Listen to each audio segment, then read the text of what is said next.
ಅದು ತುಂಬಾ ನೆನ್ಸ್ಕೊಳಕ್ಕೆ ಒಂದ್ಸತಿ ನೋವಾಗುತ್ತೆ. ಯಾಕಂದ್ರೆ 50th ಬರ್ತ್ಡೇಗೆ ಅವ್ನು ಆಕ್ಚುಲಾಗಿ ಇರ್ಬೇಕು, ಬಟ್ ಅವ್ನು ಇಲ್ಲ ಅಂತ ನೆನ್ಸ್ಕೊಳಕ್ಕೆ ಒಂಥರ ಒಂದು ಮನ್ಸು ಕಷ್ಟ. ಬಟ್ ಅದಕ್ಕೆ ನಾನು ಯಾವತ್ತೂ ಅಪ್ಪು ಇಲ್ಲ ಇಲ್ಲ ಅಪ್ಪಾಜಿ ಅಮ್ಮ ಇಲ್ಲ ಅಂತ ನಾನು ಅನ್ಕೊಳ್ಳೋದೇ ಇಲ್ಲ.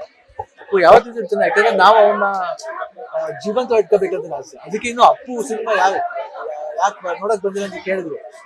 ಇಲ್ಲ ನಮ್ಗೆ ಅಷ್ಟು ಧೈರ್ಯ ಇಲ್ಲ ಬಂದು ನೋಡಕ್ಕೆ, ಯಾಕಂದ್ರೆ ನೋವಾಗುತ್ತೆ. ಸಿನಿಮಾ ಅದು ಯುವರಾಜ ಸಿನಿಮಾಗೆ ಸುಮ್ಮನೆ ಹಿಡಿಬೇಕಾದ್ರೆ ಈ ಕತೆ ಕೇಳಿ ಅಪ್ಪುಗೆ ಹೇಳಿ, ಆಮೇಲೆ ವರ್ಧನವ್ರಿಗೆ ಹೇಳಿ ಅಪ್ಪಾಜಿ ಅಪ್ಪನ ಕೇಳಿ ಈ ಕಥೆನ ಓಕೆ ಮಾಡ್ಸಿದ್ವಿ ಪುರಿ ಜಗನ್ನಾಥ. ಅದಾದ್ಮೇಲೆ ಅಪ್ಪು ಅಂತ ಟೈಟಲ್ ಕೊಟ್ಟಿದ್ದು ನಾನು.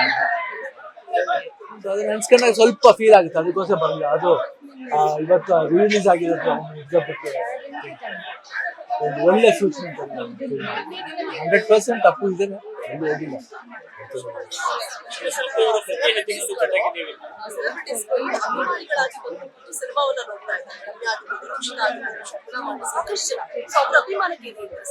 ಇಲ್ಲ, ಅವ್ರಿಗಿಂತ ಮುಂಚೆ ನಾನು ಅಭಿಮಾನಿ. ಹಾಗೆ ನಾನು ಅವನ ಚಿಕ್ಕ ವಯಸ್ಸಿಂದ ನೋಡಿದ್ದೆ. ನಾನು ಅವನು ಇರ್ಬೇಕಾದ್ರೆ 13 ವರ್ಷ ಈ ಸಾಕಷ್ಟು ನಮ್ಮ ಇದು ಹೇಳಿದ್ದೀನಿ.